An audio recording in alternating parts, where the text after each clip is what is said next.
theyeshiva.net.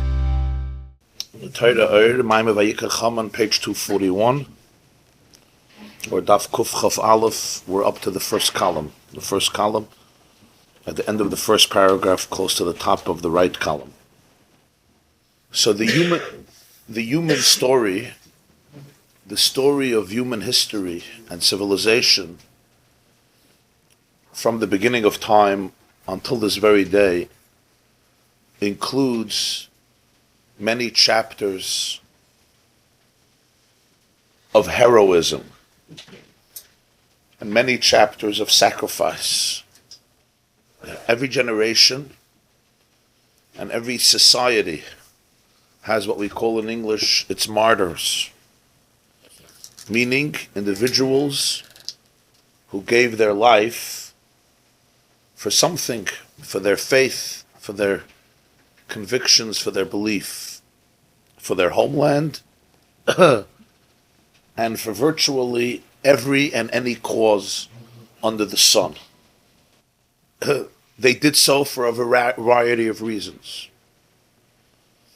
And even though the reasons are so many, and the varieties and the variables are so many, and the stories so diverse, different cultures, tribes, nations, religions, from pagan to monotheistic, from cults to sophisticated philosophers, from racists and bigots to people of tolerance and kindness, from people acting out and manifesting vicious and barbaric beliefs based on tyranny and oppression, to people trying to make the world a better place. There are a variety, scores of reasons that inspired or infused people to make these ultimate sacrifices. For some, in many ways, it was an act of a last stand and an act of ultimate desperation. Their lives without whatever they believed in were simply not worth living. If you separate me from this, I can't live. And therefore they were ready to die. Others believed that their deed, their ultimate sacrifice, would be rewarded, and rewarded richly, not in this world, but in the hereafter, in the world to come, in the next world. That's what they really felt. They felt it. Some people still feel so. Here I may die, somewhere else I may live. So they exchanged in their mind. And again, we're not talking a right or wrong myth, dogma, or truth. We're talking the motivation of people. It's always important to understand that.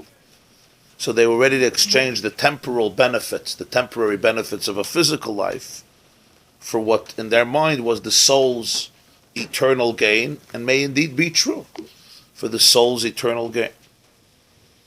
And then there's those for whom their cause has grown to become more significant than their physical life. And this is very powerful. When my eye literally expands and my cause becomes more important than my individual manifestation of physical life.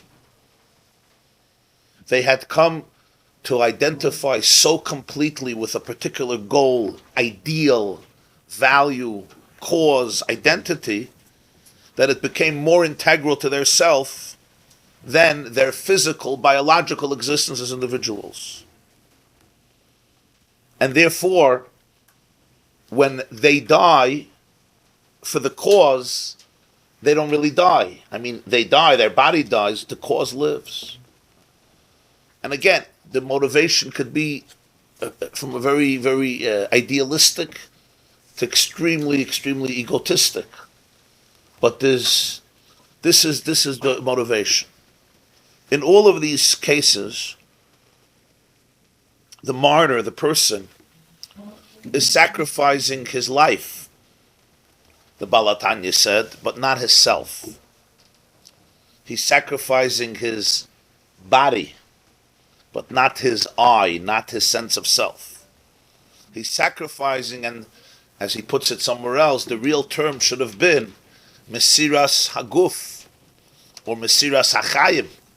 Mesiras Haguf means you give away your body. Mesiras HaChaim means you give away your life as we know it. We call life physical life, because that's what life for us, that's how we define life. We're not aware of spiritual life. When somebody, Chalila, passes away, we call it death. We call it Mavis. The soul lives on, but we don't know souls. I mean, we try sometimes to have some appreciation of it, but at the end of the day, if we don't experience something with our five senses, it doesn't exist. Or at least it doesn't exist in the same tangible and realistic way as other existences. And that's why we mourn death. We mourn death because the transition is radical. You may believe that the soul lives on. It's true the soul lives on, but I have no contact with it. I can't see it.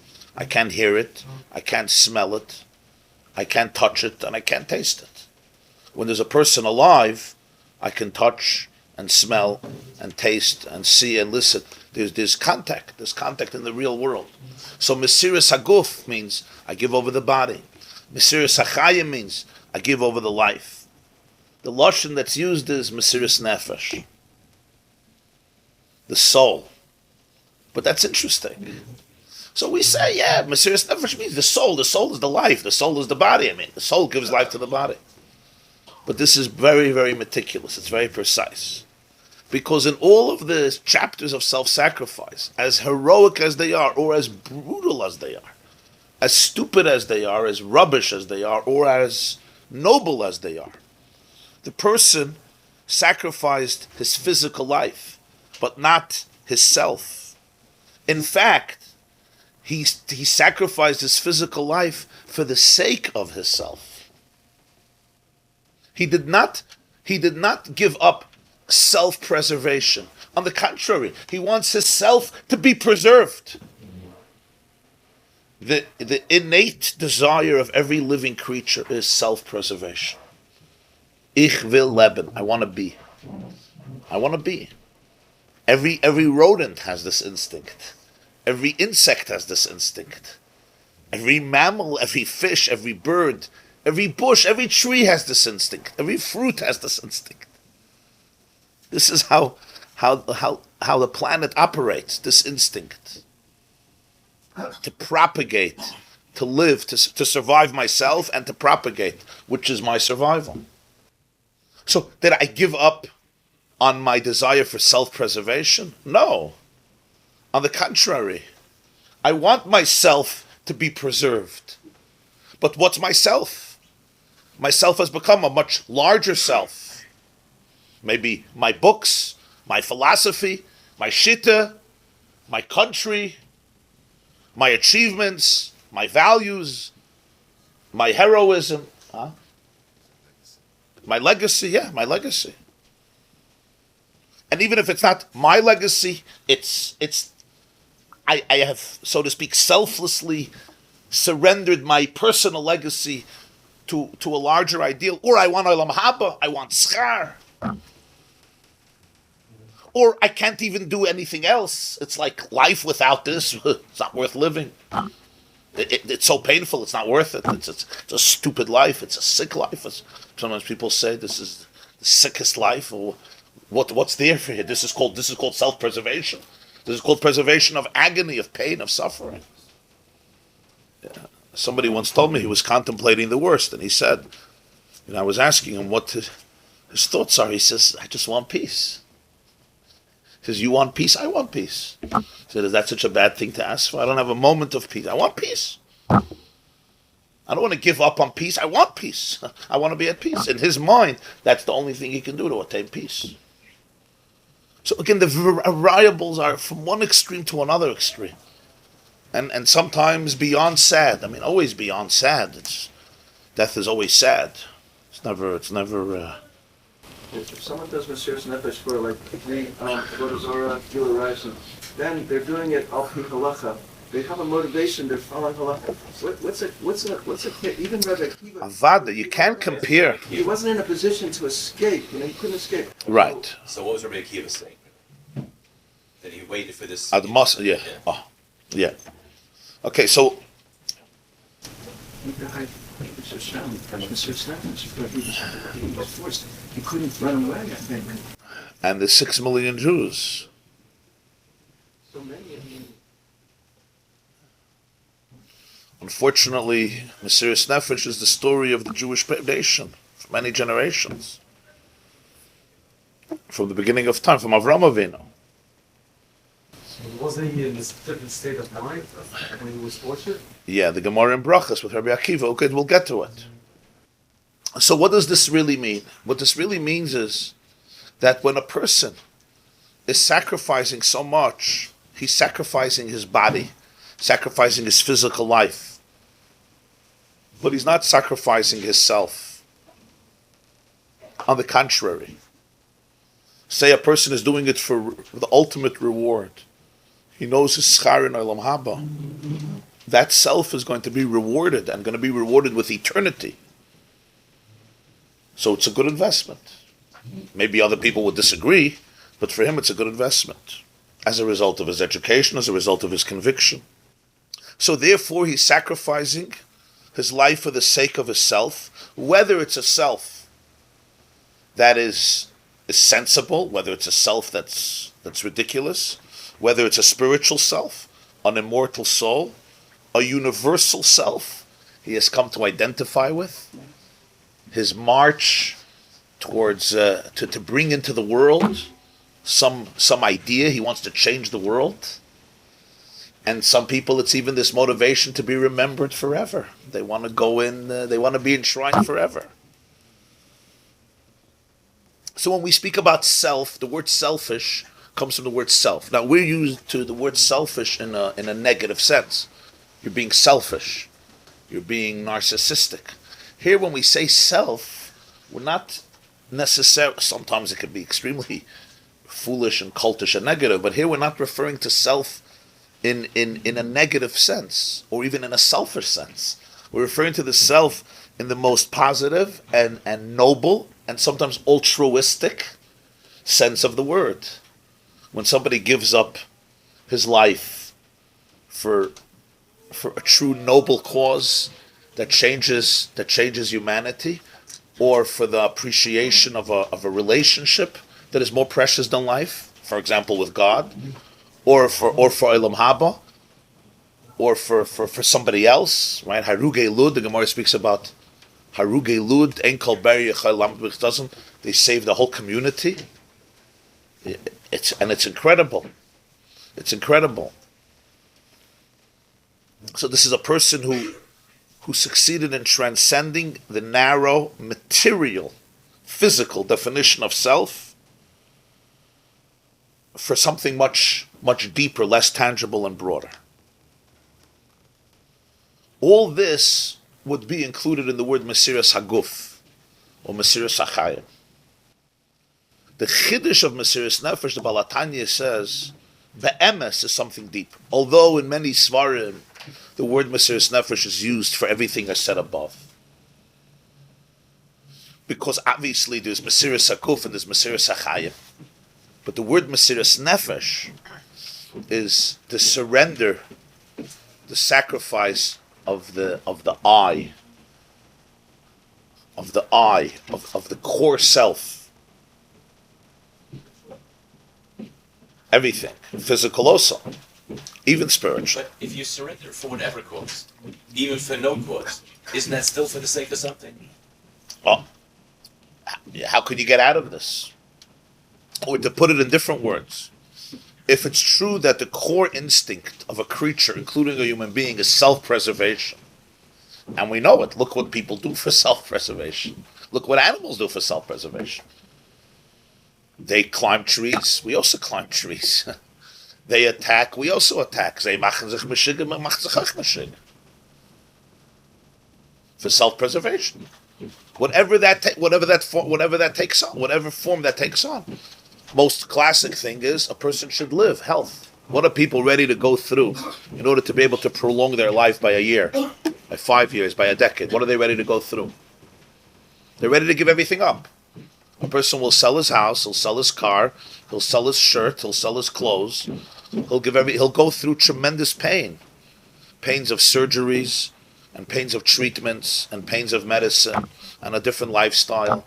And sometimes suffer serious limitations on his or her life, as one sees every single day in offices of doctors and corridors of hospitals. And there's one purpose.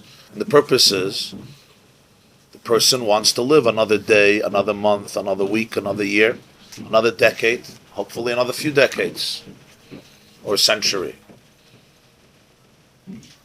So if that instinct is really at the core and we're ready to give almost everything up for that. Again, not everybody. Sometimes pain is so profound, people want to take their lives. It's not worth it for them. As people say, this life is not worth it for me. If Even a tomato plant, you go to a tomato plant, and it doesn't get enough rain, or Yeah. it's sick or something, you fight. yes, Put up one more tomato. yeah. Fight. You stay alive, put up one A tomato plant and a cucumber and squash and a cherry and a blueberry. It will fight and manipulate every possible way. Nobody knows where they get their genius to get more sunlight. If the leaves are not getting enough sunlight, they'll fight. They'll fight with another tree. They'll get in literally to fist fights. And you know when a tree gives you a fist, it's not so comfortable. They'll get into fist fight with other trees. And you sometimes see they compete for sunlight. They need the photosynthesis to be able to convert sunlight into glucose. Is it wrong not to want to sacrifice? Of course not. Amen. No, it's wrong not to. It's a noble. It's not a chas v'shalom. Is it wrong not to? The pasuk sagt v'chai behem. Sagt the Gemara v'lo sheyamos behem. But that's a natural instinct for something. It's not also it's also a mitzvah. So I mean, from here we learn, the Gemara says in Yuma, that pikuach nefesh doicha kol ha-Torah kula. In other words, if a mitzvah is going to cause death, like chilul Shabbos, I'm going to keep Shabbos, but the patient is going to die, chas v'shalom, or even a suffix, or svek. Right? So there's many limud, and one of them is, it says in Parshas Acharemois, v'chai behem, asher yasa. These are the mitzvahs that Hashem gave a person, asher yasa oisam adam v'chai behem. You should live with them, not you should die through them. In other words, a mitzvah is causing death. It's heipach lekavon al yoina. I'm asking if the person doesn't want to sacrifice, he wants to get to the next world. So is it wrong for him not to want to sacrifice? He doesn't want to live anymore. He's not going to fight. You mean if life? If it's bad, whatever it is, if he's sick or whatever, he go into any situation that is going to be. Well, I'm never going to judge somebody who's in so much pain. I mean, but we don't assist suicide. It's No. wrong to think that way. It's the ultimate truth. Well, if a person is in terrible pain, they're gonna. I mean, I've heard from people, older people, younger people in terrible pain. They said, "I can't halten." I mean, it's so. Sometimes people are in physically excruciating pain or emotionally excruciating pain. Even if it's not pain, he lives a normal life. No. He doesn't. If he goes, he goes. So if he comes into any situation that he could go both ways, he would rather take the short cut. And die. Yeah, but not because he's depressed or he gets pain. Because I never met anybody like that. Maybe, I don't know. I mean, usually people love life. They want life. I mean, they may be more apathetic, more passive, more cold, but I mean, when it comes to life, unless there's something going on. I mean, I never met such a person. I don't know. You ever met such a person? yeah, Who, yourself? the challenge of living is listen. So you don't want to live? It's not that I don't want to live, but it's very challenging. Life. Even with the shir? Always, yeah, because you're always on the stage that we grow. We want to grow. Okay, so what's the question? It's painful in a positive way. Maybe you're very spiritual, actually. Maybe you're very spiritual. I don't It's know. wrong to think that way. Like not of an idea. Not of an idea. But Nadav and Avihu, maybe. He's describing Nadav and Avihu. Nadav and Avihu, the Chaim says, they didn't want any concealment. They wanted truth. He says in Parshas Acharei Mos, they wanted to kiss Hashem. They didn't stop themselves from kissing Hashem, and they knew they're going to expire, and they were happy. They said, I don't need this world. It's concealment. It's concealed. It's a world of concealment, of politics, of corruption, of darkness, of evil. I want to be in a place of truth. I want full clarity, and therefore, what do I need it for? So it came from an enlightened state of consciousness. We call it a sin because of Chaybehem. The Boy Shalom wants you to live. Same thing with Huh? It's a hate. It's the ultimate selfishness. It's called spiritual selfishness. The challenge is the challenging life. This is what's called transcendental selfishness. But myself is not anymore my narrow self. It's not, I should be able to sit, right, and be a glutton in this world. Myself is, I see myself as a very spiritual self. That's what I'm looking for. And that's what Olam Haba really means. What's Olam Haba? Olam Haba is a place where the neshama lives in its ultimate self, in its ultimate enjoyment, its ultimate glory. Nenin miziv hashchina. Like the Mesilas Yesharim begins, that the tachlis is lisaneg al Hashem. He wants to have tainug. Why is it a sin? It was a sin. They didn't think it was a sin. Because in Monsey, we're not supposed to do that. Day to day, we're not supposed to do that. I'm saying most of us don't have Nadav and Avihu's Nisayan, but this young man may have. We're not supposed to give ourselves over. We're not supposed to, Bleib. Sakit de Welt. we're not supposed to let ourselves die to achieve Olam Haba, like some other religions. I'm allowed chassidus is Sakit de Welt. Yeah, but they, So nicht Olam HaShek, it's Olam HaEmes. I'm allowed it nicht, it's Olam HaShek. I'm allowed it's Olam HaEmes. The tips to Emes is da. come over here to get clarity. Over get more. You're not at the end of the Maamer yet. You're in the middle of the Maamer. Okay.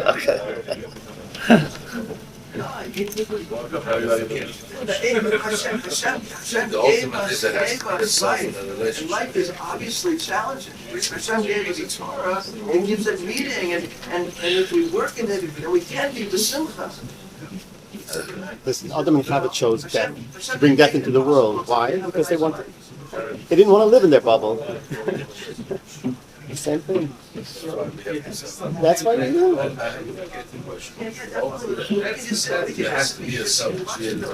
Yeah.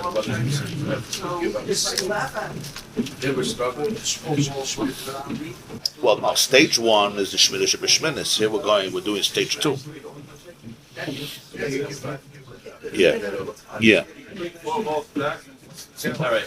Yeah. Order.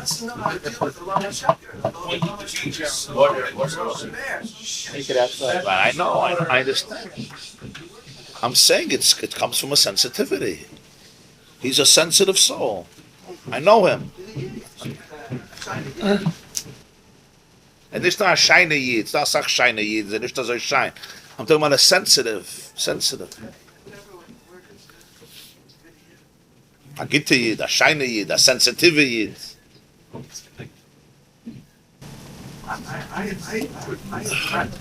try to like, I know, I'm safe.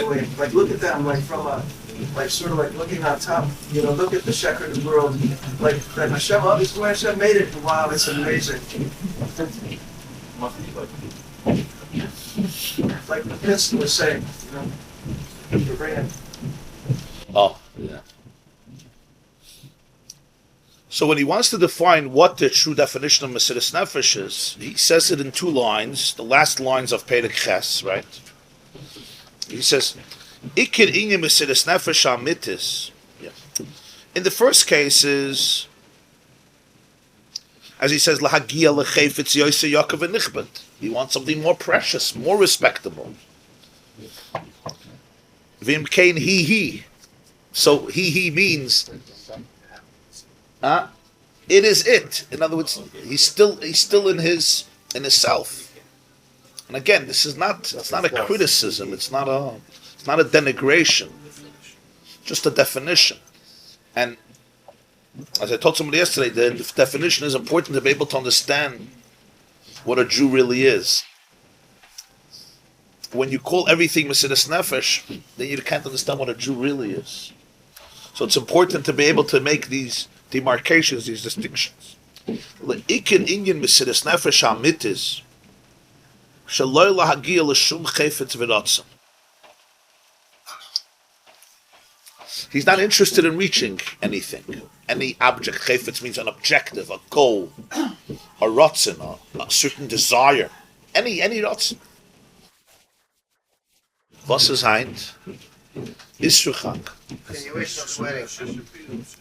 Isruchak Shisham Purim. It's the honor of the wedding, maybe. Okay.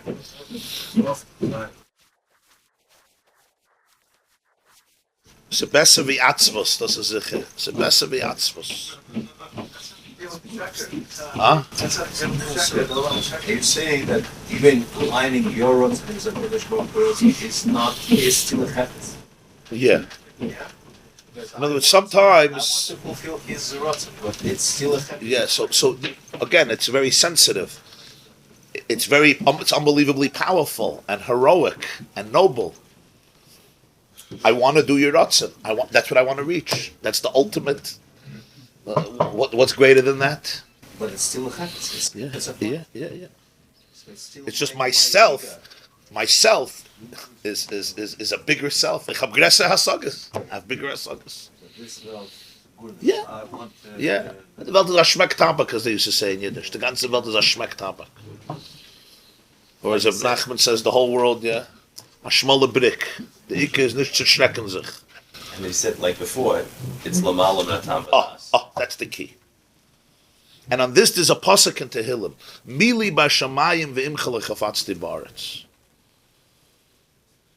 Mili b'shamayim ve'imcha lechafatzti ba'aretz. Tehillim ayin gimel, ayin dalet. David HaMelech says, Mili, who do I have in heaven? Ve'imcha with you lechafatzti ba'aretz. Kala she'eri u'levavi tzur levavi chelki lekim la'olam.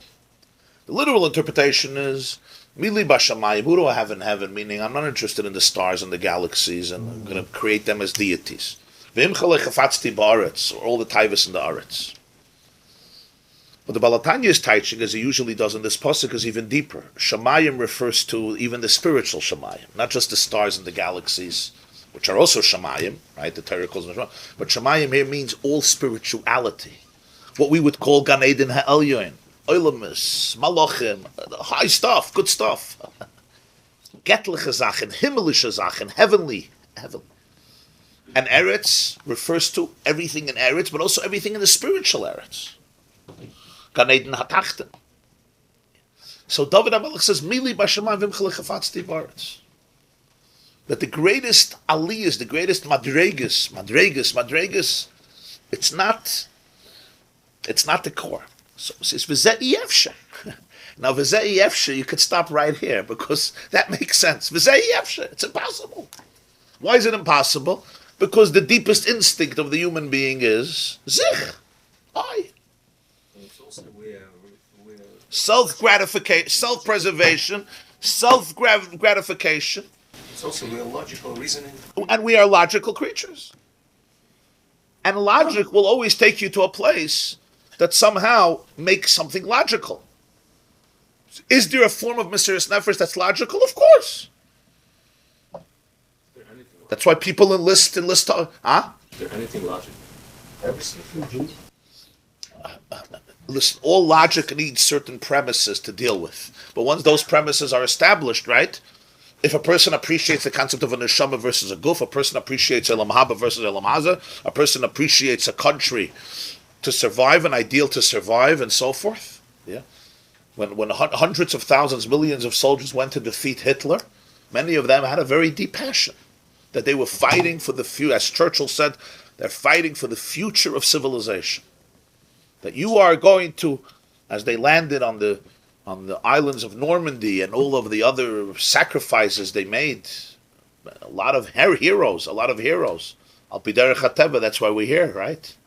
The Third Reich, he wanted to exist for 1,000 years. What was this? Is there logic to it? Of course there's logic to it. There's a tyrant who feels that you should gas every mentally retarded person, every gypsy, every black, and of course every Jew, right? It's plunging a civilization into an endless, river of bloodshed and violence. They fought it. So that is called logic. And again, logic could be narrow logic, and logic could be noble logic, heroic logic, logic that leads to heroism. And it takes a lot of sacrifice and conviction. But here you're saying, V'zeh efsher. He's telling me that there's no ratzah, there's no chayfetz, there's no self involved.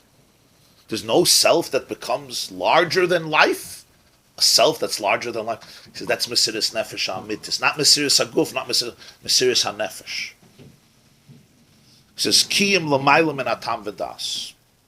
This is something that transcends Tam and Das. Tam means reason, logic.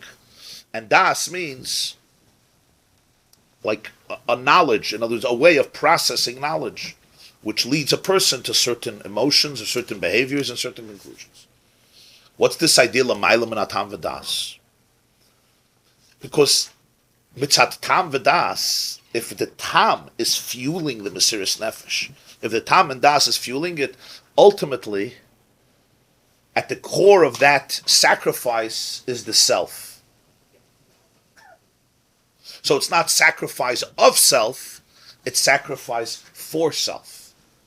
I may be sacrificing a lot, but for self. And again, the self here, don't look at the self as bad and evil and selfish. That could be true. That could be true. That's also the case sometimes. But sometimes very, very noble and heroic. And forget about death, even in this world. How much do fathers sacrifice for their children and mothers sacrifice for their children? And people sacrifice for other causes and other ideals, and leaders who sacrifice, and activists who sacrifice. Right? So that people are leaders of communities or organizations or projects for 60 years.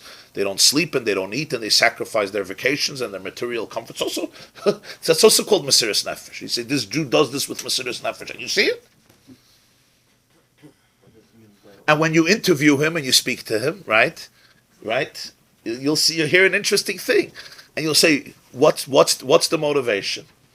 Yeah. So somebody will tell you the schusim that I have in Olam Haba are unbelievable, or tremendous satisfaction.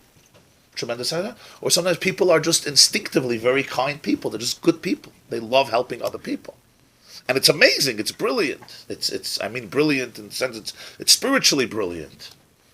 It's very powerful. And sometimes they really become their cause. Like they start naming them. You don't have any more an individual name. You're Mr. So-and-so or Mrs. So-and-so. Mr. Chesed. A conscious idea, or conscious or unconscious. But here we're introducing a different akud. Something l'mayla min hatam v'das. What's this inyan? This is where Yiddishkeit begins. This is where the nekuda of Yiddishkeit is. This is where it is. This is where the emes of it is. The pnimius of Mesiris Nefesh is. The Gemara says in Masechta Sanhedrin, Daf Pei Tes, I think it is. Vayomer Hashem al Avram, Kach nas binches yichidcha asher haftas yitzchak. What's no? Kach no. Kach is bincha. What's no? You know what no in Hebrew means? Please. Please. Imagine somebody calls you up, please take your son and kill him. Please. What's this please? You telling me or you asking me? That's the first question. Zog the Gemara. Hashem said, I bevakosha memcha. Ich bete. Please do it. Why? Shaloi yoimru. If you don't do this, do you know what they're going to say? Ein mamish b'rishonim. Your whole life till now, all the Avram Avinu went through huge nisyonis, as Asara nisyonis. This was the last. They're going to say, "Ein mamish b'rishonim." It's all a joke. It's no substance in anything. It's all a joke. You want to know what that means? That's Shalo Yomru. Do me a favor. She shouldn't say Ein mamish b'rishonim. I need a favor from you. In other words, they're saying that Avram Avinu is just another guy on the block, and nothing he did. This guy, Avram was 137 years old at this time. I don't know. The people in the mikveh. The people in the mikveh. People in Evergreen and Rockland Kosher and Wesley Kosher. Who's they? Who's always they? They, the theoretical they. The ones that the media, yeah. The people that the they that people live their lives by. It's a theoretical they. Now, what's pshat in this? You could say Avram Avinu wasn't ready to kill his son. Okay, the man threw himself into fire in Ur Kasdim for his faith. for his faith. He went through nisyonis from every conceivable type. In the Chumash, in Lech Lecha, Vayera, and in Medrash Chazal even more. Chazal described what the 10 nisyonis were, a few different shittas, tremendous tests. He dedicated his whole life for one cause. Ki yadativ l'man yishat tzayid sheyitzav bonav es beis yachiv v'shamu derech Hashem lasas stokum mishpat. Vayitei shel b'vei shava v'yikr sham b'shem Hashem kei lo'elam al tikra v'yikr elo v'yakr. Amar yishloka shehikr l'kadosh baruch hu b'fi kol oiver v'shav. Avram was the man who made, as Rashi says here, galtiv b'fi habrius. When I came to the world, God was only the God of heaven. I made him a lekei haaretz, single-handedly. The Rambam describes in Ilchus Avodah Zarah Perek Aleph that Avram Avinu used to travel me'ir le'ir from city to city, mamlacha l'mamlacha, from empire to empire. He was a traveler, and he would gather, he would make conventions and summits and hold debates and radio talk shows and send out WhatsApps and tweets every day. You think Trump tweets? Avram would tweet, Ayeka, were you kind today? Are you a mensch? You know what a mensch is. Avram Avinu became the personality representing a higher ideal in life. And he sacrificed for this. At the end of his life, he's not ready to take his son, who he waited for 100 years, and slice his throat. That's it. You're a horrible person. Ein mamish b'Yerushalayim. What's it? Ein mamish b'Yerushalayim. Okay, the ultimate test. And that's why Hashem says, please. And the reason he's asking him to do the Akeida is to be yotzeh to other people, so that your reputation in Wikipedia should be a good reputation, because if not, they're going to say, yeah, he's not a real thing. So that's why you're killing your son, so that other people should say nice things about you. It's so modern motivation to do something so drastic. I know people do a lot of things for social validation and acceptance. Yeah, but it's the ashir, yeah? It's the ashir. Although I have learned in my short career that people, for social validation, are ready to sacrifice their children. That's true. That's true. They are ready. But it's something we look down at, not look up at. But the truth is, this is the oimek here. This is the oimek. And it's ein mamish b'Yerushalayim doesn't mean Avram Avinu wasn't a good guy. Doesn't mean he wasn't a special guy. It means the nekud of real mesiras nefesh. It means that Judaism is a religion like other religions. It may be the true religion, because others are mixed in. Ein tov b'lo ra, ein ra b'lo tov. Because, other religions, they take a lot from Judaism. So there's good, there's bad, there's real stuff, not real stuff. The Rambam says in Hilchos Malachim, and the Christian Rambam, the Rambams that were printed in Christian countries, it was taken out. But the Rambams that were printed in the Muslim countries, they were left in. That's how we have it. Hilchos Malachim Perek Yud Aleph, he says that religion, Christianity and Islam were liyasher derech lamelech HaMashiach. Even though they're based on lies and deception and they created bloodshed, he says liyasher derech lamelech HaMashiach because it changed civilization. And when Mashiach comes, the Rambam says, the entire world will be much more fertile for it. Because they took ideas of Judaism and brought it into the world. Because one God, yeah. And there's a concept of morality, there's a concept of good and evil, even if it's distorted by many lies. And as the Jewish people know how much we suffered from Christianity and from Islam, and we continue, especially from the latter. Right? So, I know it's a religion. I'm talking again. Just like Mesiras Nefesh, Meret Abissal Tifer. I know Judaism is a religion. Is it a religion or not? So we spoke a few days ago, right? We call it a religion, but the Oimek HaInyan, you're dealing with something deeper. Why? Let's think about this. Avram Avinu dedicated his life to a cause. This became his cause. Avram Avinu wasn't an individual person. Avram Avinu became a representation of a man who really is changing the world. People looked at Avram Avinu, Nisi Elokim Ata B'Sechein. He was an unbelievable person. We hear about Avram, we don't imagine it as a real person. Rabbeinu Menachem HaMeiri writes that he impacted half of humanity in his generation. Half of humanity was transformed by Avram Avinu. Half of humanity, Ad Kedei Kach. He converted them, so to speak. There was no conversion, but so to speak, he changed their lives. And the truth is, it's an interesting number that the Meiri gives, because today, in the 21st century, right, there are some 7 billion people, right? And you could say that probably around half of them consider themselves followers of the Abrahamic faith. Around half of them. Monotheism, emunah in one God. Half or almost half. It's fascinating. Avram didn't command an army in the classical sense. He wasn't a king in the classical sense. He wasn't a warrior in the classical sense. He was a teacher. He was a teacher, and today, 3,700 years later, probably more than 3 billion or close to 4 billion people, between 3 and 4 billion people, half of civilization, consider themselves disciples or even children of Avram, including everybody sitting around this table. We are children of Avram. Our genetics go back to Avram Avinu. And the Ger also, as the Gemara says, Avram Avinu is Avla Gerim. He's the father of every Ger. And never mind all the other nations who follow in some way the Abrahamic ideals. Yishmael, or through this path or that path. I mean, obviously, you can be Yitzchak Yikari L'Chazara, but it's a fascinating thing. So who was Avram? Avram wasn't anymore a one person. Avram Avinu became, in the eyes of the world, the man who brought God into the world.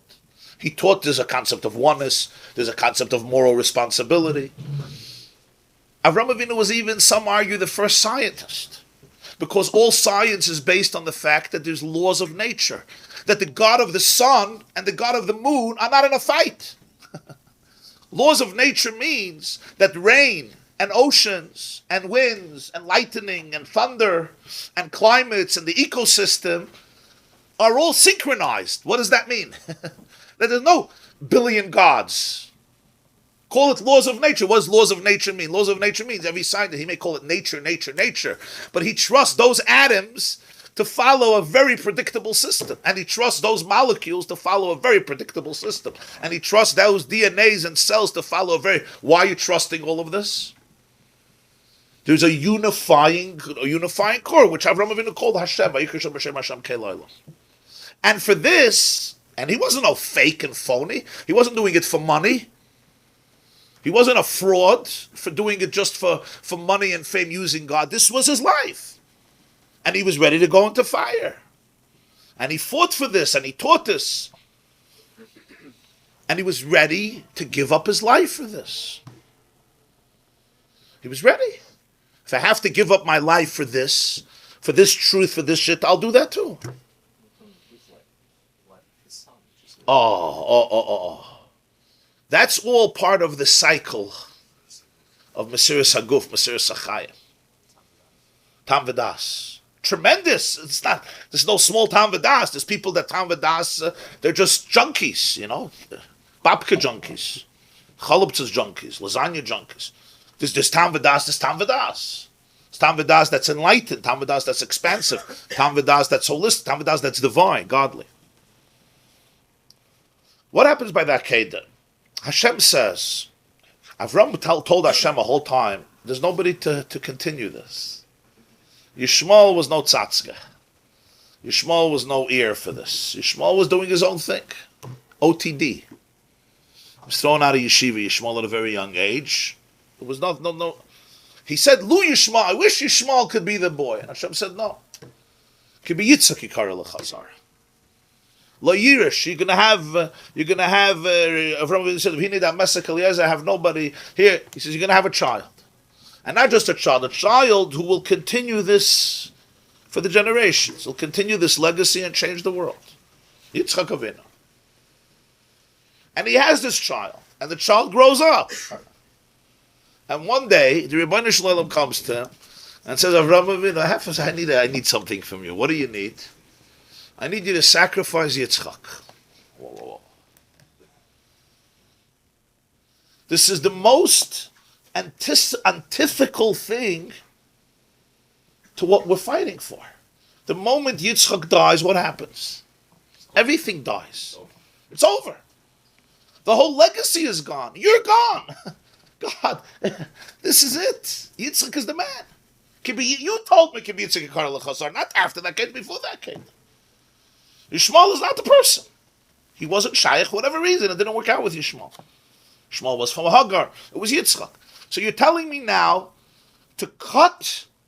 You're telling me to do you a favor. What's this favor? The favor is to destroy everything I fought for and sacrificed for 137 years. So you'll say, no, not stop. You're going to call a press conference. CNN will be there. The New York Times will be there. Even the yeshiva.net will be there. Everybody will have to, thank you. Everybody will be there. The Welt. And then you're going to explain. Comes the pasuk and says, no. What happens is, Vayomer el Avram al na'arav shvulachem poyim achamor, v'ani v'anar neilcha at koi, we're going alone. Nobody's going to be there. No photographer. No iPhone. Imagine. The machshon Akeida, it's an iPhone. Epis, viral. No selfies. Garnished. Not even your two lads. Not even Adis. Not even Yishmael and Eliezer to see. Garnished. V'nishtachav v'nashuv aleichem. Now, imagine the scene. Avram Avinu comes back. Says, Vuz Yitzchak. Oh, Hashem told me to slaughter him, so I slaughtered him. Sure. Nice story to cover up on the family fight. Nice story. For 137 years, you're screaming, no children sacrifices. Pagans sacrifice children. This was a famous Adar called the Melech. Parents used to kill their children or burn their children. This was part of paganism. You're screaming against this. Human life is sacred. B'tzelem Elokim asas Adam. V'shamru derechem lasas dakom mishpat. There's something called righteousness, justice, morality. Oh, you now took your son, who you waited for, and you slaughtered him. Why don't you just say the truth? Why don't you say the truth and go into therapy? It's a dysfunctional family, right? Like a lot of Jewish families we know. It looked perfect, and there were always big parties, like a lot of Jewish families. Shalom Zachas, mit Botas, mit Brissim, mit Pidyon HaBens, mit everything. But the truth is, Yitzchak said, Tati, have a good day. Take your religion and have a good day, and I'm going to find myself. And he ran away, 37 years old. No, I killed him. There was not even one witness. They would look at Avram and then, okay, the end of a legacy. So Avram Avinu should turn to Hashem and say, excuse me, Mesiras Nefesh, just have a tachlis. Epis a tachlis. What are we doing? That's the medrash. Afarish l'fanecha sichasi, says the Monsey. Yeah, afarish l'fanecha sichasi. So on one level we say it's a personal thing, like it's an inconsistency. It's not just an inconsistency intellectually. It's an inconsistency with the whole goal. You're just single-handedly destroying the Mesiras Nefesh. You're destroying Elokus. You're destroying Elokus. Maybe that he knew that in order for Yishmael to become somebody, he has to let go of whatever he believed in completely so that Yishmael can become. I'm not suggesting that he should kill a child for that, but so that's the Ein Mamish B'Rishonim. Ein Mamish B'Rishonim doesn't mean Avram didn't do anything. Ein Mamish B'Rishonim means not to, so people should say Avram Avinu was a good guy. If Avram Avinu wouldn't do the Akeida, it would be the end of Yiddishkeit. It would be the end of Yiddishkeit. In other words, why do we read Akeida every morning? It's the first thing you say. The Akeida represents the authentic, most authentic Nakuda of a Yid. Mesiras Nefesh l'mayla mitam v'das. What's the l'mayla mitam v'das? So why did Avram Avinu do it? Why did Avram Avinu? Was is gelegen in that? It didn't even have the Maila, I'm doing a mitzvah. Kach no, I'm asking you.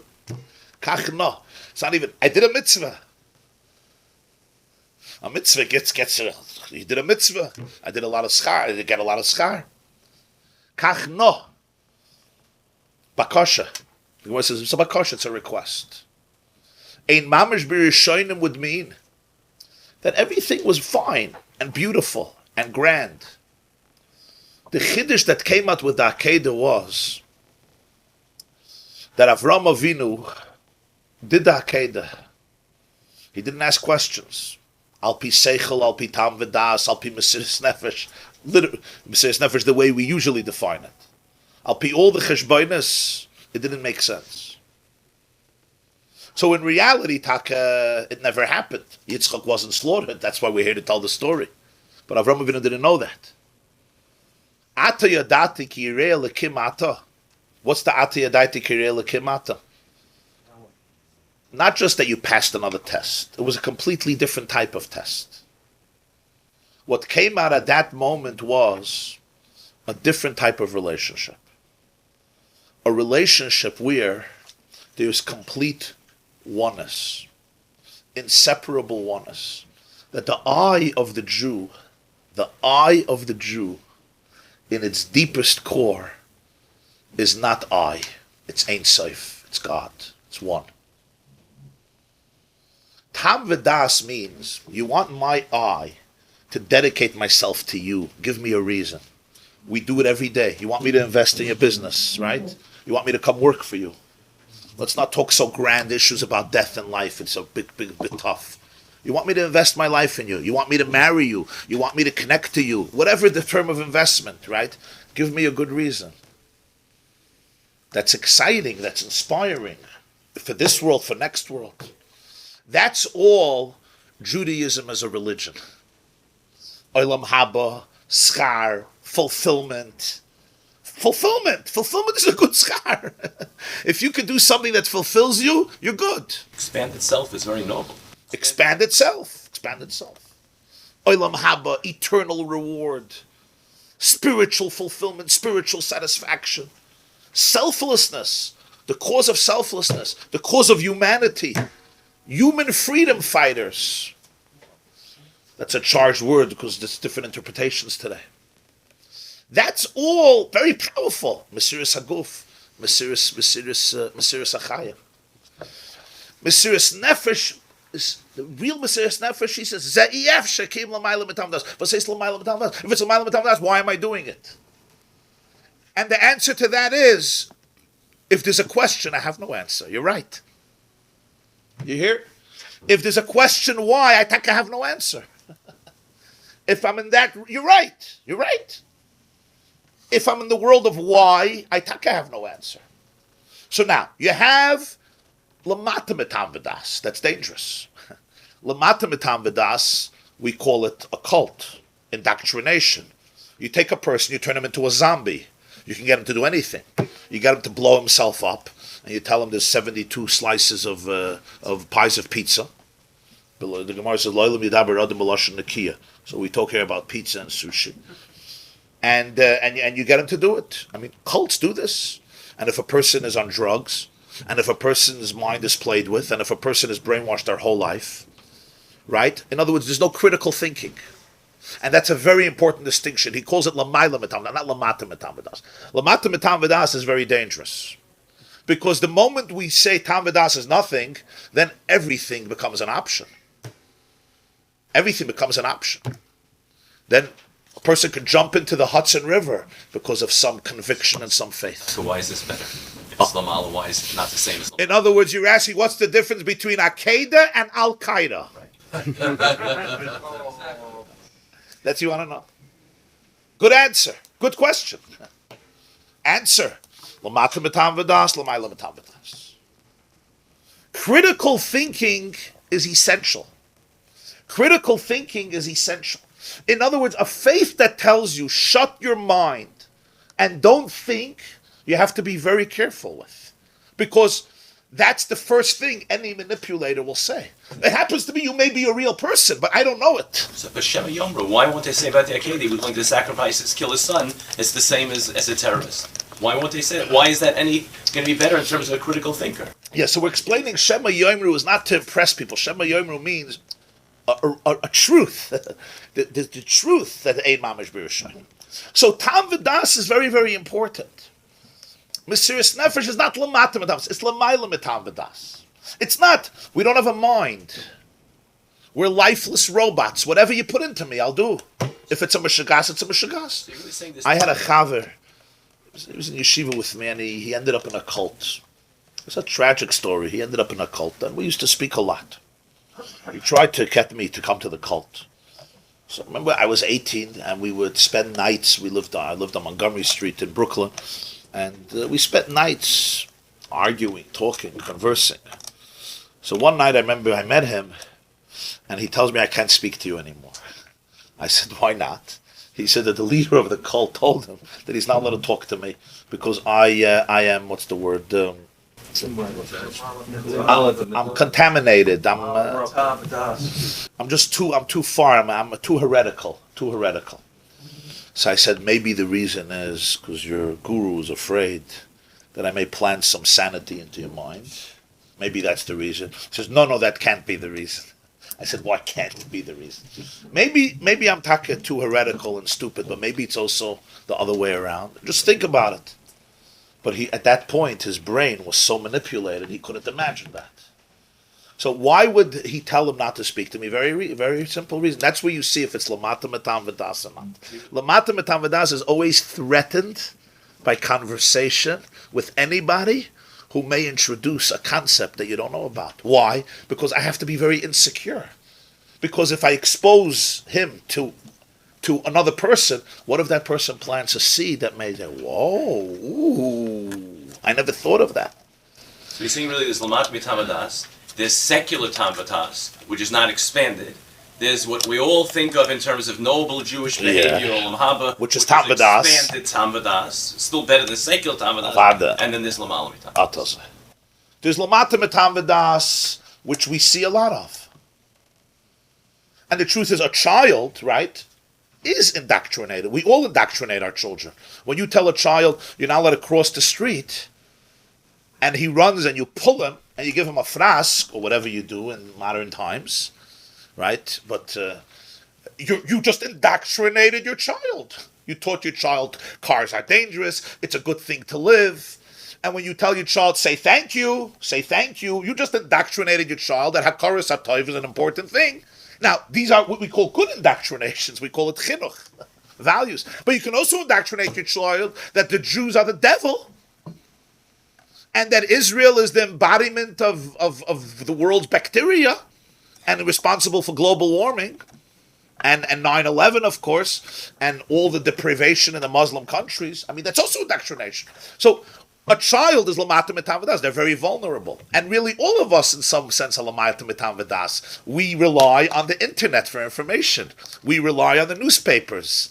We still live in a place of lamata mitam v'das. You go to college, and your professors are defining what reality is for you, and you're a 19-year-old idealistic kid, right?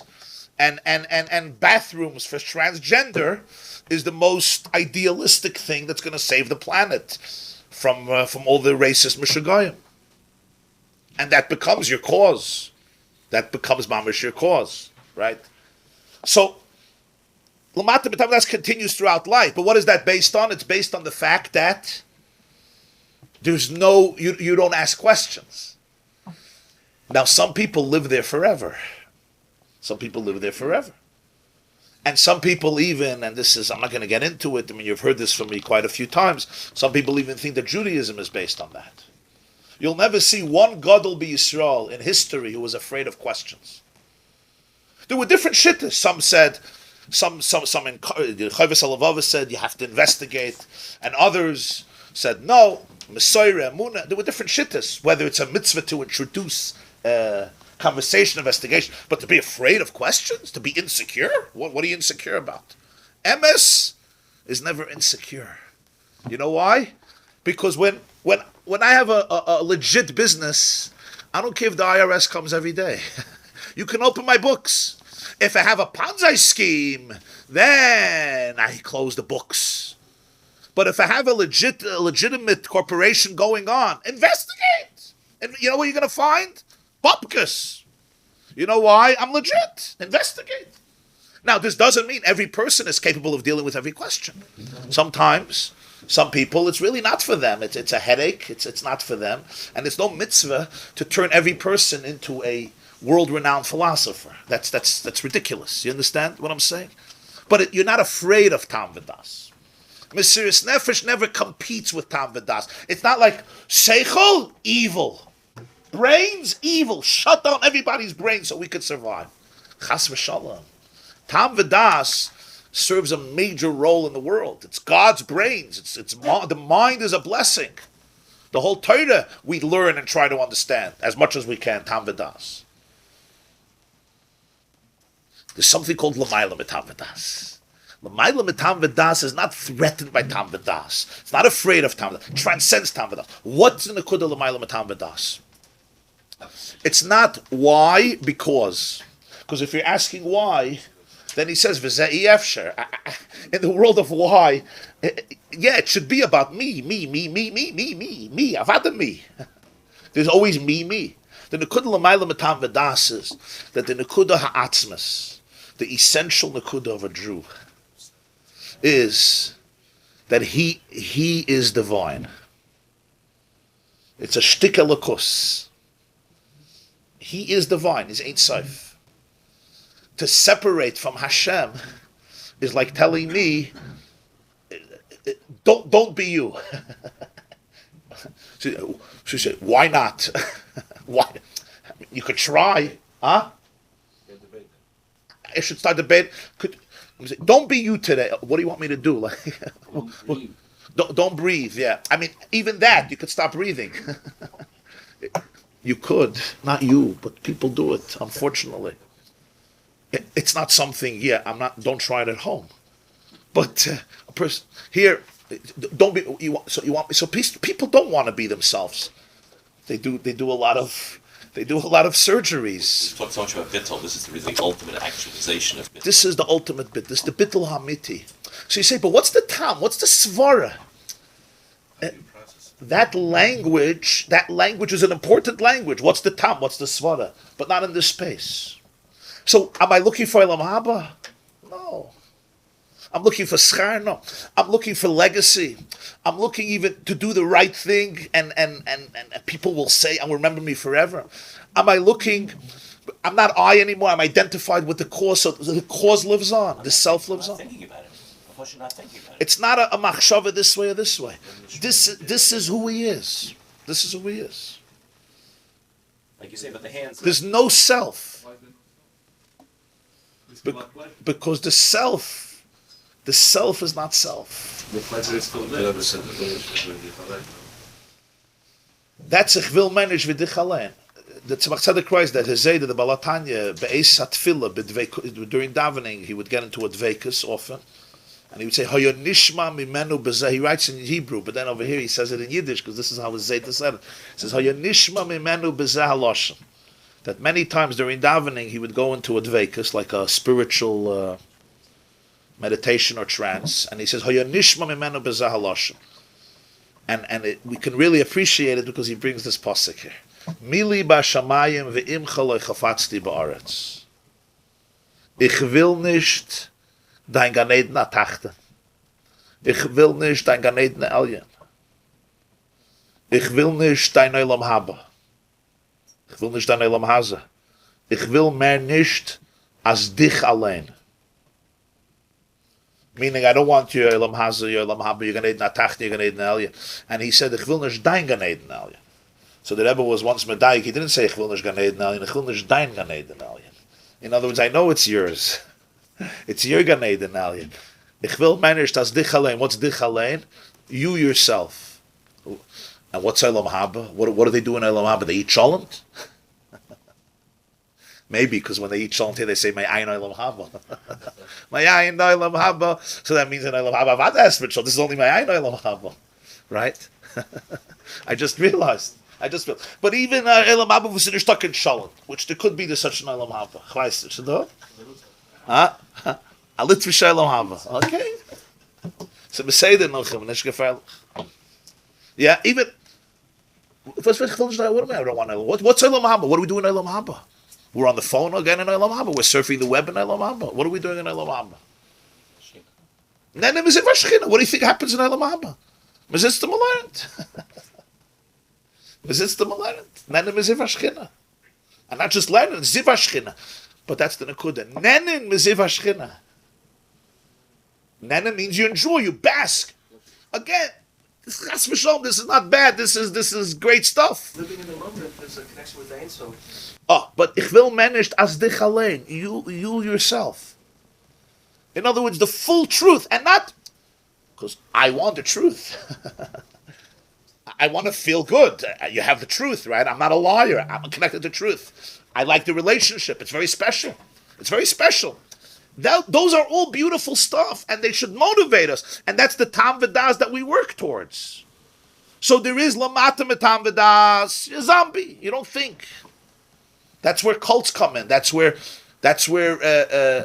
mindless religions and faiths come in. And you ask questions, we don't ask. It doesn't make sense. It's inconsistent. Faith. And you got to be careful with this. You got to be careful with this. Because it happens to be that you grew up in Jewish homes. And the Messiah of Yiddishkeit is Islamita. But if you grew up in Afghanistan, what would have you believed? And in Syria, where would you be?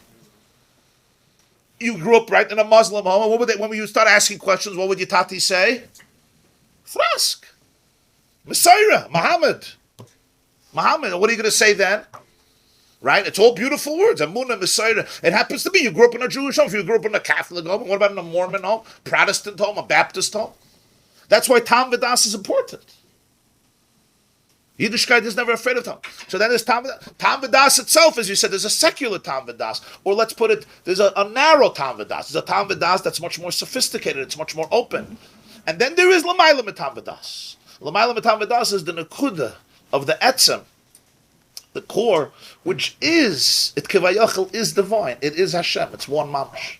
The whole Yiddishkeit is Mala Matam Midas because we're based on the Ein Sof HaShpeibishter, and that's Mala Matam Midas, so that's a munah, right?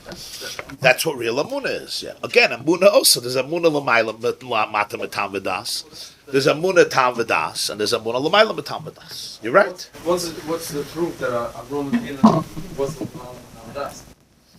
It's not a proof. The Akeida brought out. Why did he do it then? Why did he take it? Cult leader would do it for that religion. But Avram Avinu, his whole life fought against this. That's my point. Every leader fights his own life, and he has to prove to everybody this is the right religion. Every cult leader fights his whole life to propagate his cult.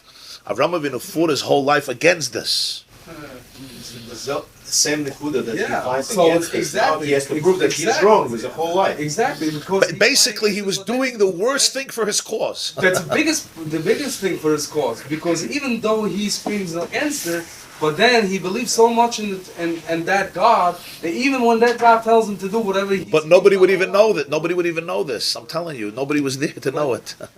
He say he was so convinced and so into it that he. Yeah, but I'm saying. He didn't think. To publicize this God, fine. If it would be a public story, it was a pride. Nobody would even know it. Yitzchak is dead. Avram comes home. Tell a story. Nobody even believes you. Your son ran away. So why did he do it? What was behind the doing? Absolutely no benefit. Hashem told him, so he did That's it. the only reason. Hashem told him he did There was it. no benefit if he had done it. Basically, what is that? I'm only doing it because If you want to, if I want to use sharper language, if you want to see the Akeida also as a mashal, so to speak, yeah. What was the Akeida? What was the Akeida essentially? The Rebbeinu Shalom learned with Avram Avinu. He learned with Avram Avinu. This Maamer L'Kutei Torah. He learned with Avram Avinu.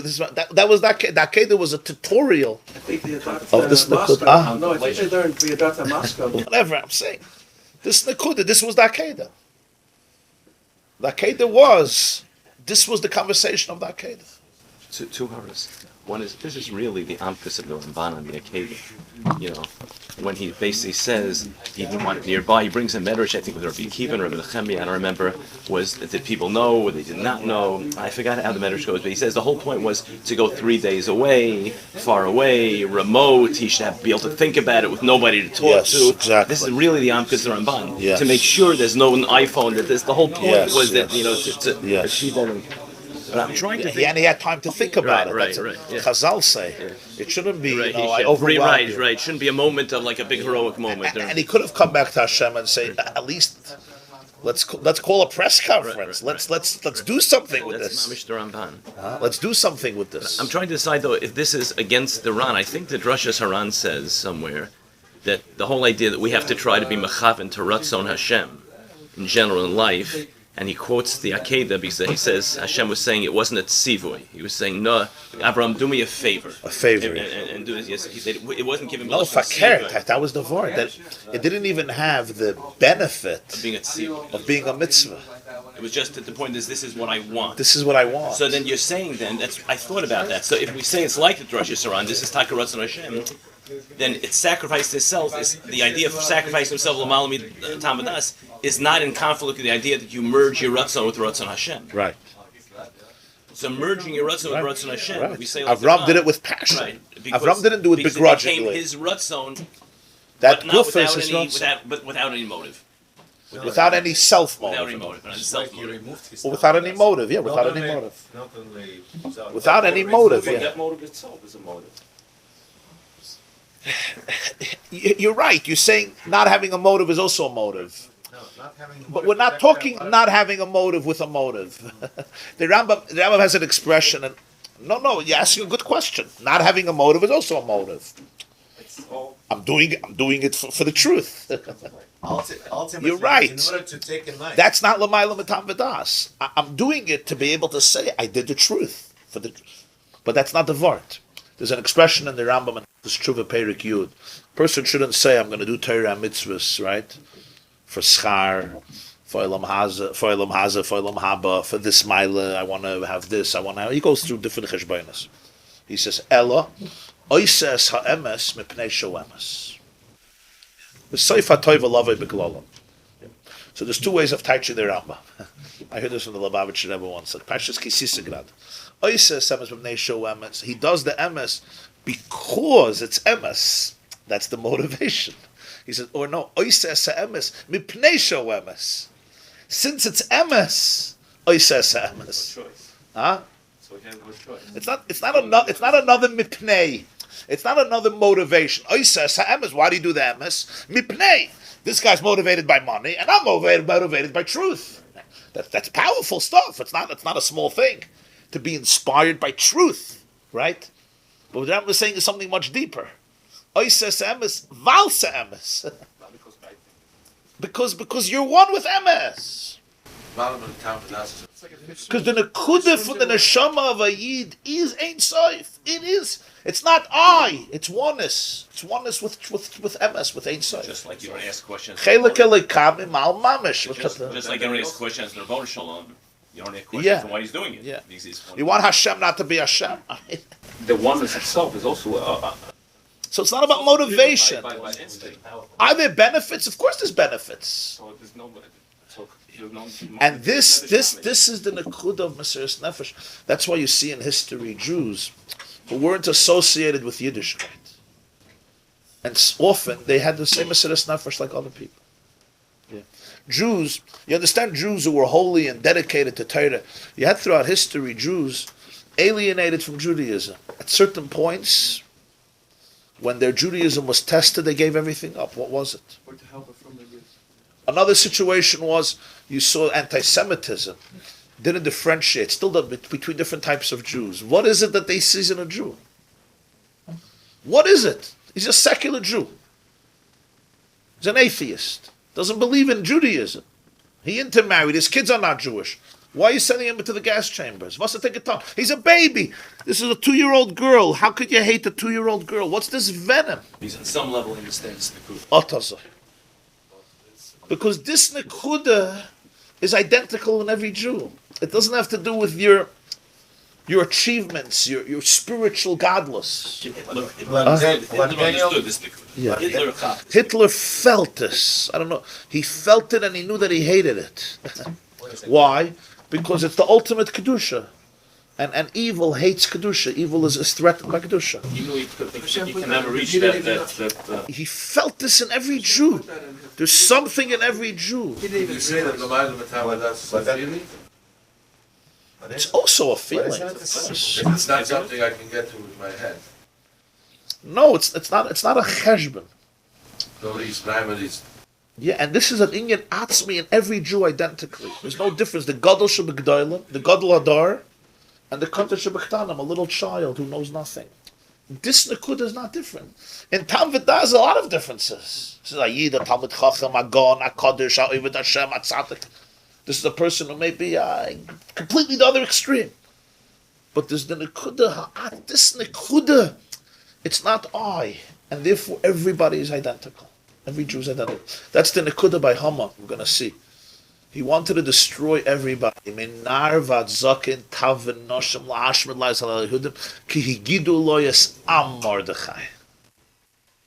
The nation of Mordechai. What? Mordechai doesn't bow down to you, so kill him.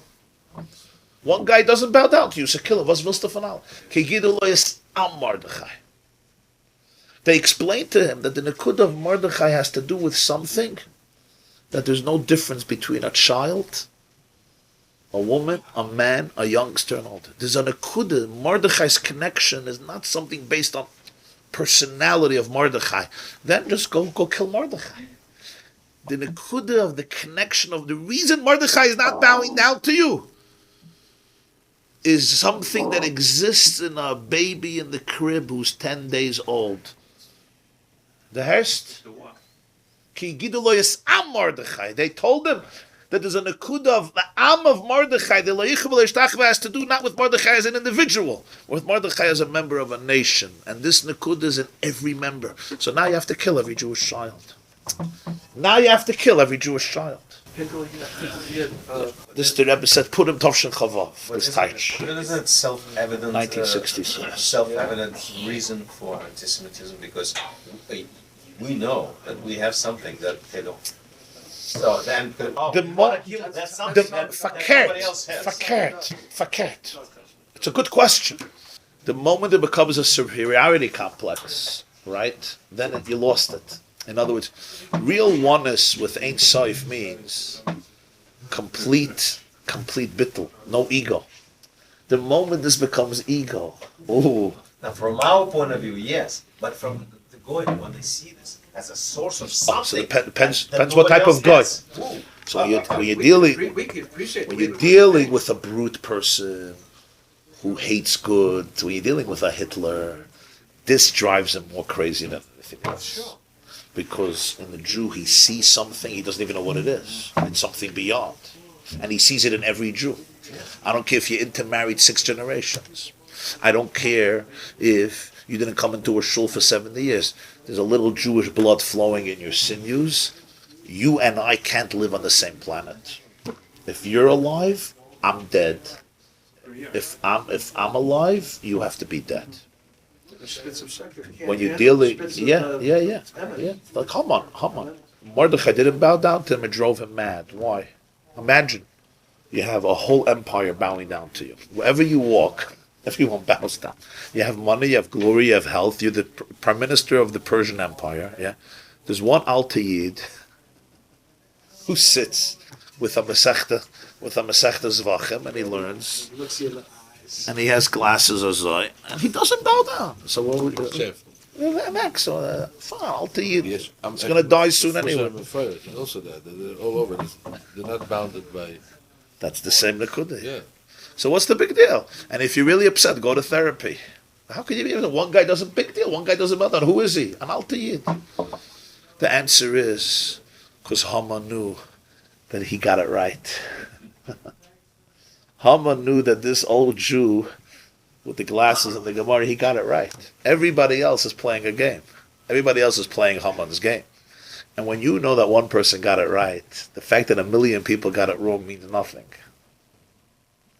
Because you and him know the truth. And Mordechai looked at him. And he looked Haman in the eyes, right? And he said, you and I know the truth. Bista garnished. And that, he came home. He couldn't live. Why? Because it punctured the balloon. Yeah, it challenged him to his core. And that's true in life. There could be only one person in the audience, but that person. I'll give a simple example. Say you get up to give a speech, there's 10,000 people, and you make up a story. But there's one, and it's a beautiful story for self-aggrandizement, but there's one person in the crowd who knows you're lying, and he gives you a look. So everybody's like this, right?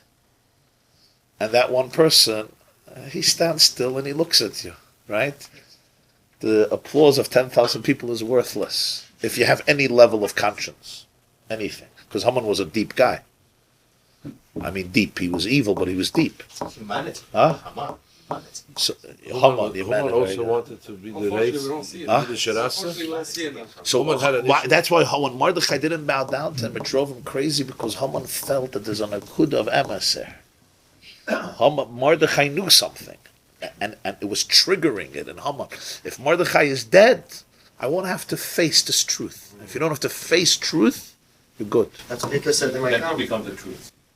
You become the new truth, yeah. And then you don't have that conscience. Hitler wrote that the Jews invented the conscience, and you cannot forgive them for that. Who wants a conscience? Imagine we wouldn't have conscience. I could shoot you and go home and eat breakfast. Person could beat his wife to death and go home and eat breakfast. There's no conscience.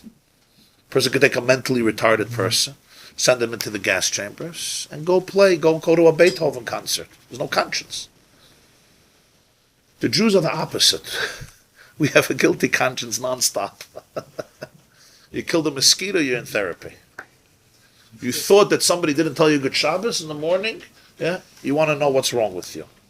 Yeah? Other people, pop, pop, pop, pop, pop, pop, pop, pop, pop. Let's go to a concert. The Jew, yeah? I think I said good morning, but he thought I was talking to somebody else. He's probably upset at me. Now you go to your therapist, yeah? You pay $300, right? Okay, then you have to go back. Yeah. Then you need a massage because to relax your bones. Yeah. So we go to the opposite extreme. Yeah. Israel by mistake, in a war of self-defense, right? Kills, yeah, somebody, yeah, it's self-defense, and they're apologizing for like 20 years, right? Syria, guy murders 400,000 people.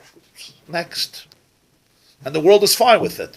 You hear that 10,000 people were killed in Syria. What's the big deal? Next, gassed. What's the big deal? The Jews are so introspective. I'm talking about secular Jews. Also secular Jews. Huh? The introspection knows no limits. This is the opposite. So Hitler was driven crazy by this. He said, Jews destroyed the world. They destroyed the world. He said, they circumcised the world. Mila, they circumcised. He said they did two things. They circumcised their bodies with a bris, and they circumcised their souls with a conscience. Just like a bris, you amputate a piece of your body, a conscience, you also amputate a piece of your body, because there's limits. Conscience means there's limits to power. It means that just because I could take your house, I don't take your house. Just because I could steal, I don't steal. Just because I could kill, I don't. There's limits to power. That's called amputation. Right? Nietzsche, the Oibermensch, the will for power. I have to curtail the will for power. I can't just be an infinite bulldozer. All this is that he was allergic to a certain akud of emes. He was allergic. Either we're alive or other. There's a line I once saw from Goebbels or Himmler, and they said, there's basically a choice for the future of humanity. If the planet is going to be populated by the Jews, or the planet is going to be populated by the superior Aryan race. And the two cannot coexist on the same planet. Now I ask you, why not? Why can't I and you, we're simple people, we live in Monsey, we do our thing. This one is an engineer, this one is a mathematician, this one sells telephones, and this one is a credit card salesman. This one sells sushi, this one sells chocolate, this one fixes cars. Why can't we still exist on the same planet? Who are we? We know the Jews. What was so dramatic? We have chassidus, we have milas. We do good things, we do bad things. 7 billion people, 14 million Jews. Why can't we live? There were 18 million Jews then. What was the big Reisa Gedola? It's very hard to explain it unless you understand the Oimek of a Yid. That the Jew himself doesn't understand. The Jew himself doesn't understand who he is. We don't know who we are. We think, The Jew is the personification of that. The Jew represents God in the world. You want to get rid of God, you get rid of the Jews.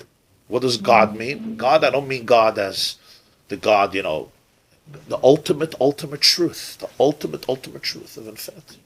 So, yeah, that could become an ego thing, but then you lost the plot. Yeah, for us, it's not an ego thing. For them, you say. For them, yes, it's they can identify something that they don't have. or they cannot possibly. Balachritz. Gedenkst? Yeah. Therefore, Tell them have to get rid of it. Balatelo Balachritz. Put him Tovshin Chafei. Balatelo Balachritz. Yeah. That was this year on anti-Semitism and understanding. The Sunday one. No, it was in the Munish. Right? Yeah, maybe twice a week. Okay, so I'll send you the link. It's on the yeshiva that night. What is it called? Probably anti-Semitism. Look at the Munish for anti-Semitism. So this Nekuda is in every Jew, no difference who. That's why the hatred is to a Kdosh Elyon who dedicated his whole life to Torah and mitzvahs, and to a communist Jew who believed in not a vestige of Judaism, or an atheist Jew, or most secular Jews who believed nothing, or said they believed nothing. The same fanatical venom. So we often say, because they were crazy, because they just hated everybody. But there's something much deeper. That tells us what a Jew is. It tells us that a most secular Jew was triggered the same hatred. Why? I don't believe. I'm like you. I don't believe in any of this. And maybe not like you, but I don't believe in it. Was willst du from me? I'm more German than German. They were more German than German. They knew German literature and German poetry. They were intermarried. They were integrated. They loved Germany. It was their Vaterland. I met a Jew once, a Holocaust survivor. How did he survive? He lived in Berlin during the war with Aryan papers. So he lived as a German in Berlin during the Holocaust. It's a very unique experience. He told me about the parades for Hitler's birthday, and there was a Jew in those parades in Berlin. And that's how he lived, yeah. And he's telling me the story. It was once Pesach. He was an older man. And at some point, I see this. He starts telling me about his youth in Germany, and he starts quoting German poetry that he learned in school, And he came to life. And I said, you love that country, don't you? And he said, yeah.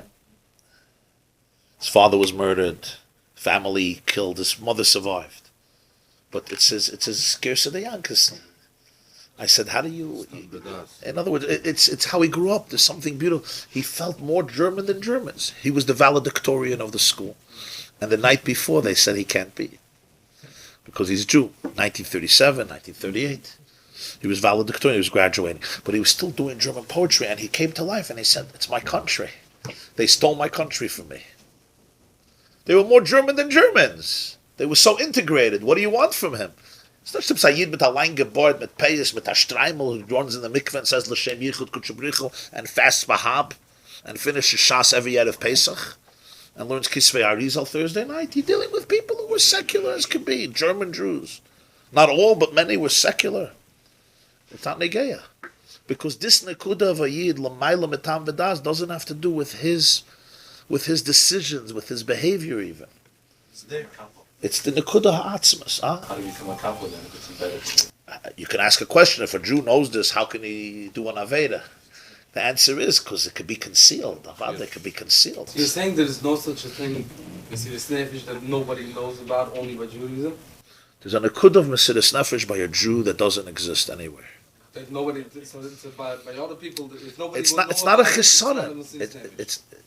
It's By not. us, Mesiras Nefesh, even if nobody would know that, So you don't do the So the point the Balatanya is making is that even when a Jew does Mesiras Nefesh with a cheshbon, it's still the underlying core is real Mesiras Nefesh.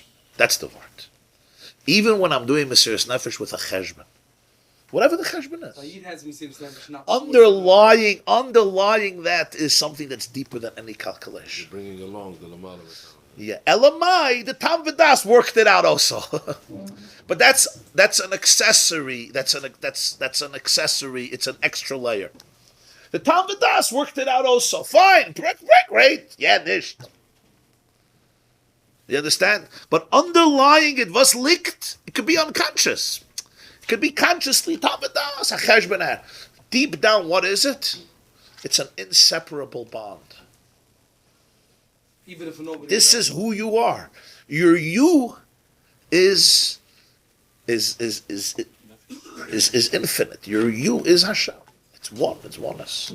That is chelik elikamim al mamash. A Yid behind closed doors. Even dafka behind. After behind closed doors. So a non-Jew behind closed doors, you can do anything. It doesn't matter. But No, you have chassidus asylum. because nobody would know. But a Yid, even if nobody would know, It's not negated. he still has the Yeah, same yeah. nefesh.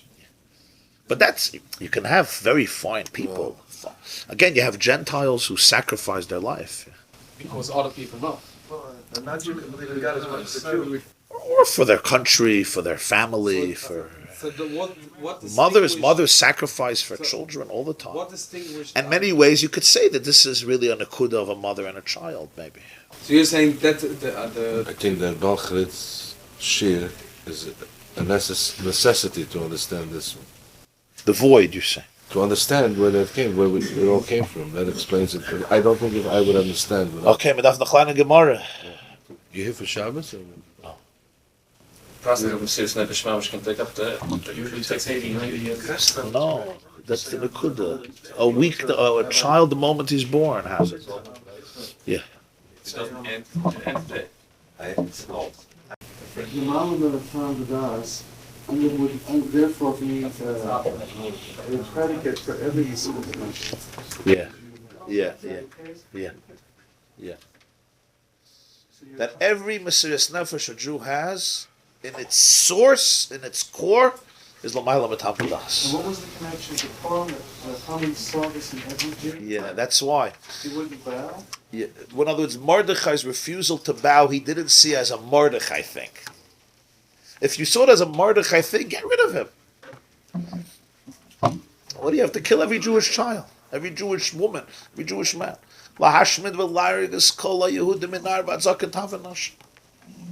understood that the nekuda of lo yichav lo yishtachava, why Mordechai can't bow down to a human being, only to God, is something that is rooted and it originates in something that's deeper than Mordechai as an individual. And that's what's coming up in the conclusion to these Yeah. paragraphs. Yeah. Shkoyach. Yeah. Thank you for that. Yeah. This class is brought to you by theyeshiva.net. Please help us continue the classes. Make even a small contribution at www.theyeshiva.net/donate.